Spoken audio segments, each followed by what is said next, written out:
What do we know right now?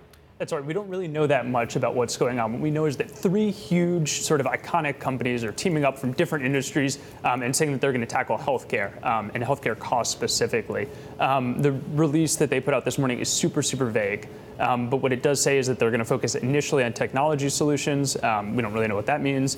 And then, over time they could do other things. But it has investors scared already, healthcare investors. Well, you hear Amazon in any sector and you're going to start to freak out. But it seems like from the press release, this is just for their U.S. employees. This is not a separate company or anything along those lines. So right. So they are establishing this sort of consortium or company that's going to do some sort of healthcare thing. They've laid out the management team a little bit, or at least the people that are going to be guiding the effort. They say it's in very early stages. So yeah, more questions than answers. But people have been kind of worrying about Amazon getting into healthcare for a long time. So this morning, health insurers are selling off, pharmacy benefit managers are selling off. So the whole healthcare supply chain right now is really worried about what this could mean, for their profits. Well, no, fair point. And also, you have to wonder how.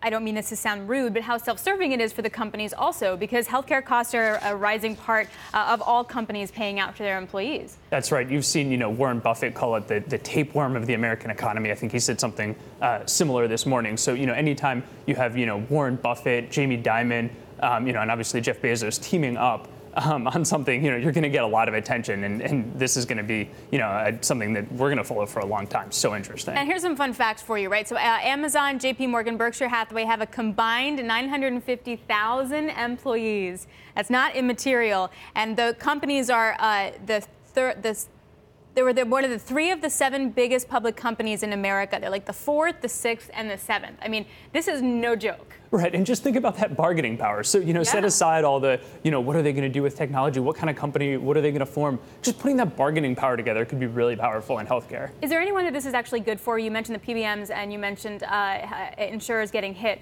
Who might this be good for aside from the other people? I was going to say, hopefully it's good for their employees and hopefully for, all of us who are, paying healthcare costs and buying drugs and things like that. I think, you're going to see pressure. This could put pressure on profits everywhere in the supply chain and even at hospitals and drug makers. I mean, this could be a, really big deal.